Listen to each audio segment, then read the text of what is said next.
Ustaz sayangi, alhamdulillah pada pagi hari ini kita masih dipertemukan kembali untuk melanjutkan pembelajaran hadis ya. Ini termasuk pembelajaran pertemuan kita yang pertama setelah libur dari masa pandemi, dilanjutkan libur kenaikan kelas dan sebagainya. Ini anak-anak tidak sadar sudah sampai 5 bulanan ya. Bagaimana ini hafalan hadisnya yang lalu? Apakah masih ada? Yang kemarin kelas 8, berarti nanti kelas 9 ya. Ini kita melanjutkan dari hadis arba'in yang kemarin sudah kita pelajari terakhir sampai hadis yang ke-30 ya. Maka di sini kita lanjutkan hadis yang ke-31 anak-anak. Anak-anak sekalian, sebenarnya tetap sama untuk konsep dari pembelajaran hadis ini, yang penilaiannya, titik beratnya itu ada beberapa hal yang paling penting bagi Ustaz anak-anak adalah hafal matan hadis dan juga artinya ya. Jadi jangan sampai ini lupa ya. Harus dihafalkan hadisnya sama matannya. Meskipun saat ini kita masih jarak terpisah ya. Kalau kita di kelas insya Allah Ustaz bisa mendampingi, kita hafalan bareng ya. Meskipun ini di jauh, harapannya anak-anak bisa tetap menghafalkan. Karena nanti di kelas 9 anak-anak sekalian nanti akan kita bahas sekitar ya 12 hadis. Dari hadis 31 sampai hadis terakhir yaitu hadis 42. Kemudian nanti insya Allah juga Ustadz akan buat review ya hadis-hadis yang pernah kita hafal dulu. Akan kita review. Selanjutnya nanti akan diteskan, dan nanti Ustaz harapkan kalau bisa nih ada semacam lomba hafalan hadis begitu ya.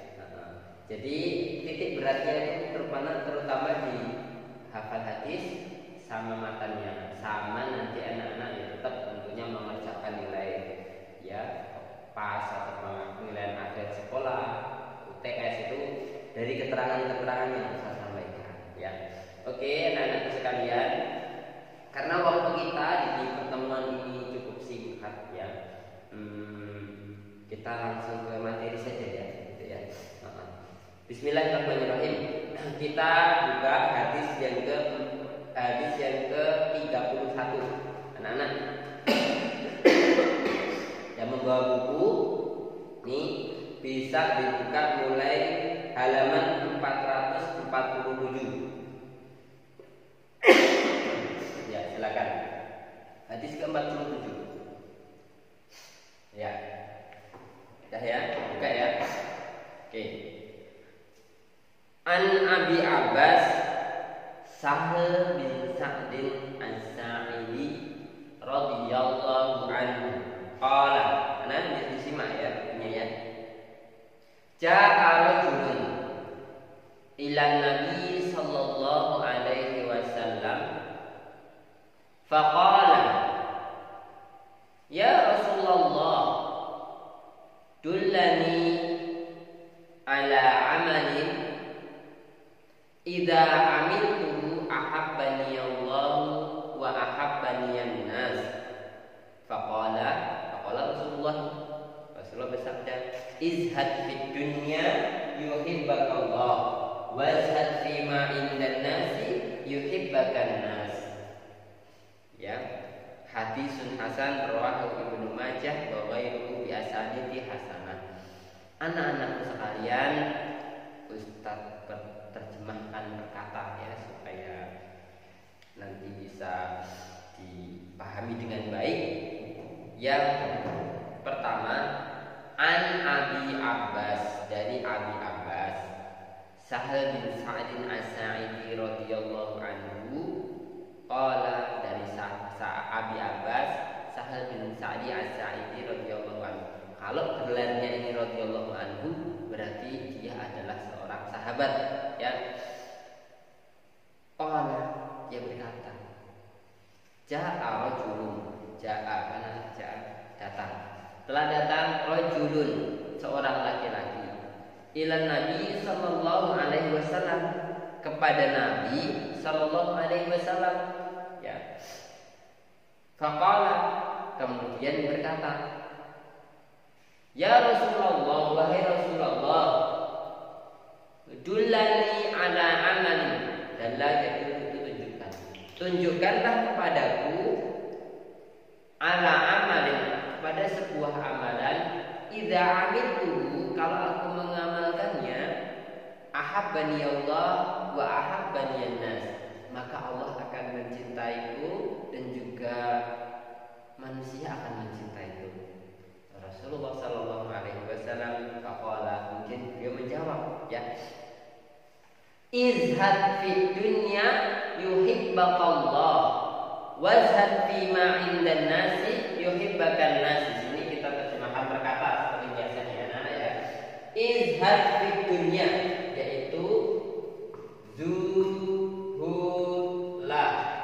fid dunya, dalam urusan dunia atau di dunia. Yuhibbakallah, maka Allah akan mencintaimu. Wazhad fima indan nas, sama izhad atau wazhad, ada ketambahan dua huruf ataf, ya.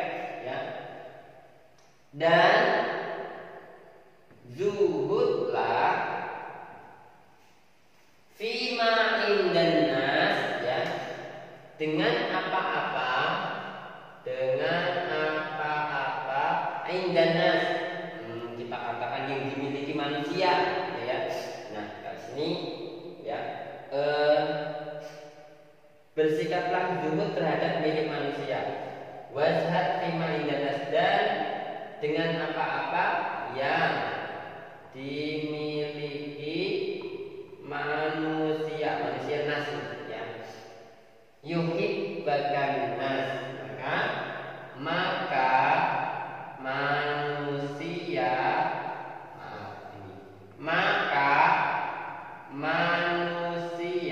akan mencintaimu. Anak-anakku sekalian, hadis ini amat pendek tetapi mengandung makna yang luar biasa besar, luar biasa banyak, ya, anak-anak sekalian. Nah, baiklah, kita ulas, ya, sedikit demi sedikit. Di sini Abi Abbas Sahal bin Sa'din tidak menyebutkan ja'arojulun, laki-laki itu siapa, itu tidak disebutkan di dalam isi ini, ya. Tetapi hal tersebut tidak mengurangi esensi atau manfaat pentingnya hadis ini, karena di hadis-hadis yang lain juga tidak disebutkan yang datang itu siapa, tetapi intinya adalah pembelajaran di dalam hadis tersebut, ya. Nah, di sini Syekh Muhammad bin Shalih Al-Utsaimin rahimahullah juga, ya, kemudian mencarat bahwasanya perkataan Al-Abbas, ya, tunjukkanlah kepadaku suatu amalan yang apabila aku melakukannya Allah akan mencintaiku dan orang pun akan mencintaiku, ya. Meminta, ya, satu orang ini dia meminta dua hal yang luar biasa agung, ya.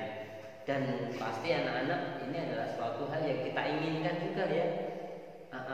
Jadi apa perbuatan yang Allah akan mencintai kita dan manusia juga akan mencintai kita. Siapa yang tidak ingin dicintai sama manusia, dan juga siapa yang tidak ingin dicintai oleh Allah?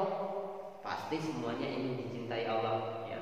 Nah, ini bagaimana caranya? Nah, ini dengan dua cara ini, ya, gitu. Yang pertama, untuk mendapatkan kecintaan dari Allah Subhanahu wa taala adalah izhad fid dunya. Zuhudlah dalam masalah dunia, yuhibbakallah, maka Allah akan mencintaimu, ya.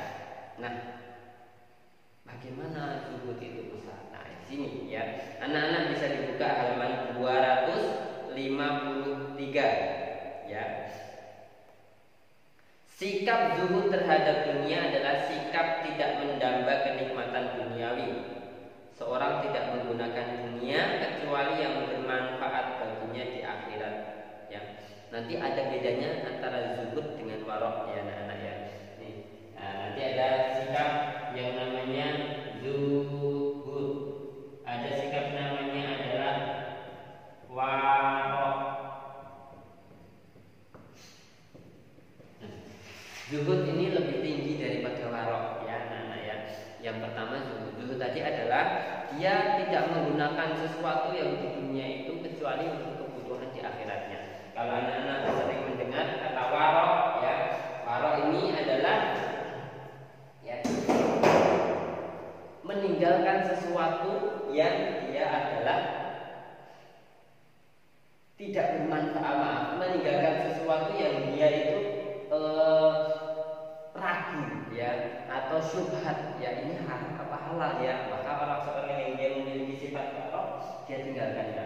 Tetapi zuhud ini lebih tinggi ya, karena orang warok itu yang bersikap warok meninggalkan sesuatu yang tidak yang syubhat ya, kadang yang halal masih dipakai, tapi kalau yang dia zuhud ini hanya menggunakan sesuatu di dunia yang dibutuhkan untuk akhiratnya saja, untuk keperluannya saja ya. Nih misalnya nih anak-anak ya, zuhud itu untuk mempermudahnya. Di sini kan banyak sekali pilihan ya, di dunia ini banyak sekali pilihan. Ada pakaian. Sebenarnya apa fungsi pakaian itu? Ya menurut ya sunnah Al-Quran sunnah bahwa gunanya pakaian itu ya untuk menutup aurat ya, untuk menutup aurat. Nah, maka seorang yang dia zuhud memang menggunakan itu untuk digunakan ya menutup aurat. Meskipun banyak pilihan, ada pakaian yang harganya itu adalah puluhan juta ya. Ada pakaian ya celana yang harganya dengan merek tertentu itu harganya adalah puluhan juta. Tetapi ya dia menggunakan hanya sebatas yang dia perlukan saja ya gitu. Harganya ada yang hanya 25.000, ada yang 30.000, itu sudah bisa untuk menutup aurat. Nah, seorang yang dia zuhud hanya menggunakan yang diperlukan.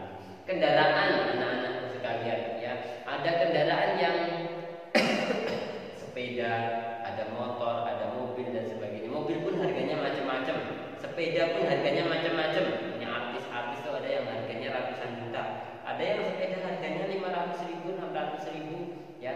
Tetapi sudah bisa digunakan untuk pergi ke masjid, bisa digunakan untuk ke kajian dan sebagainya.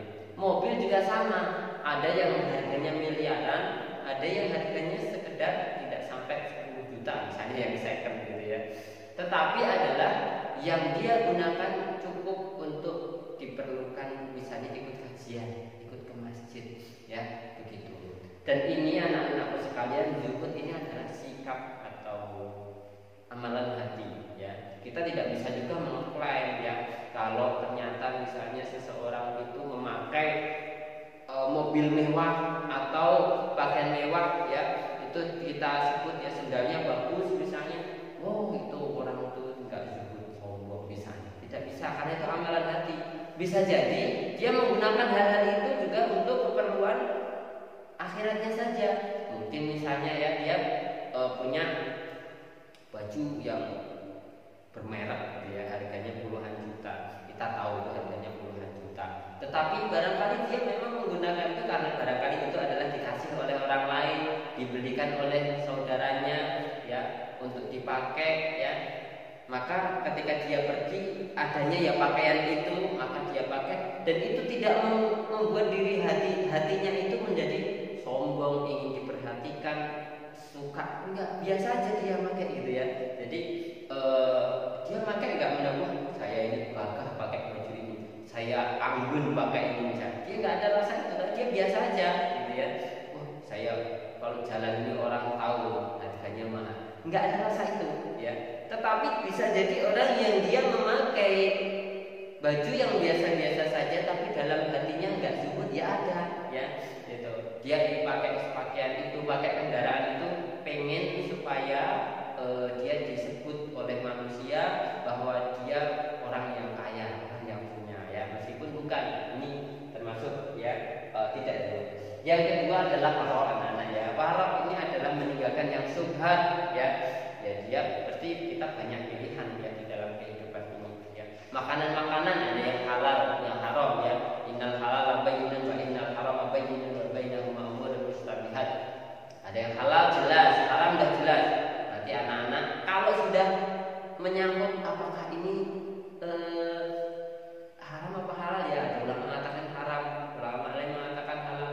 Nah, maka orang yang warak dia tinggalkan ya gitu. Nah misalnya ini apa? Bekicot misalnya ya. Bagaimana makan bekicot?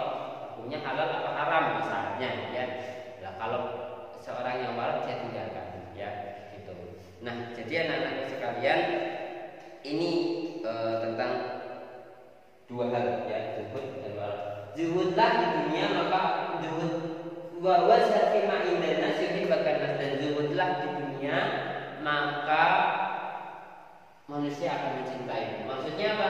Kita tidak perlu ya menginginkan apa yang dimiliki oleh manusia, maka manusia akan menginginkan kita. Ini termasuk ya kata Syekh Shalih Al-Utsaimin di sini membuat kita tidak membuat mereka itu memberi kepada kita atau kita tidak meminta-minta. Ini termasuk ke dalam sifat zuhud terhadap manusia. Keutamaannya di sini anak-anak sekalian ya, yang pertama adalah tingginya para sahabat ini semangat untuk menuntut ilmu ya. Jadi para sahabat itu sangat semangat sekali dalam menuntut ilmu sampai ya tadi ya ditanyakan untuk menuntut akhirat gitu ya, untuk meminta ilmu akhirat. Ya Rasulullah nanya anak-anak tidak itu apa Allah ahaban nas ya gitu. Tunjukkanlah kepadaku amalan yang Allah akan mencintaiku dan manusia akan mencintaiku. Jadi yang selanjutnya adalah kecintaan manusia. Kecintaan manusia itu bisa kita lihat ya sikapnya, kemudian perbuatannya. Kemudian apakah cinta Allah itu sama? Cinta Allah tentunya lebih sempurna ya dari kecintaan manusia. Tentunya lebih sempurna. Inilah ya yang disampaikan oleh Muhammad bin Shalih Al-Utsaimin di sini, bahwa kita tidak menafikan, kita mengakui bahwa sifat al-hub atau cinta Allah itu ada ya. Sebagaimana dalam firman Allah ini banyak sekali disebutkan ya. Halaman 451 anak-anak bisa baca ya. Misalnya surat Al-Maidah ayat yang ke-54. Fasawfa ya'tillahu biqaumin yuhibbuhum wa yuhibbuna. Maka kelak Allah akan mendatangkan suatu kaum, dia mencintai mereka, Allah mencintai mereka wa yuhibbuna, dan apa namanya? Dan mereka pun mencintainya. Maksudnya ini ya. Maka akan datang suatu kaum, dia mencintai mereka dan mereka pun mencintainya ya. Jadi Allah mencintai orang-orang ini, kaum ini, dan kaum ini juga mencintai Allah nanti ya. Kemudian di dalam surat At-Taubah, innallaha yuhibbul muttaqin, sesungguhnya Allah ini mencintai orang-orang yang bertakwa. Kemudian di dalam surat As-Saff ayat yang keempat, innallaha yuhibbul ladzina yuqatiluna fi sabilihi shaffan ka'annahum bunyanun marsus, sesungguhnya Allah itu mencintai orang manusia yang dia berperang di jalan Allah dengan barisan bunyanun marsus, barisan yang rapi. Nah, ini di dalam yang lain banyak ya, beberapa hadis ataupun Al-Qur'an ya, innallaha yuhibbul tawwabin wa yuhibbul mutatahhirin. Allah menyukai orang yang dia suka bertaubat dan suka mensucikan diri dan sebagainya. Ya. Jadi anak-anak sekalian, dua hal yang kita harus amalkan dari pertemuan singkat ini, kita harus zuhud masalah dunia dan juga zuhud ya kepada manusia. Kita tidak boleh meminta-minta kepada manusia, karena kalau kita meminta-minta kepada manusia itu artinya anak-anak sekalian berarti kita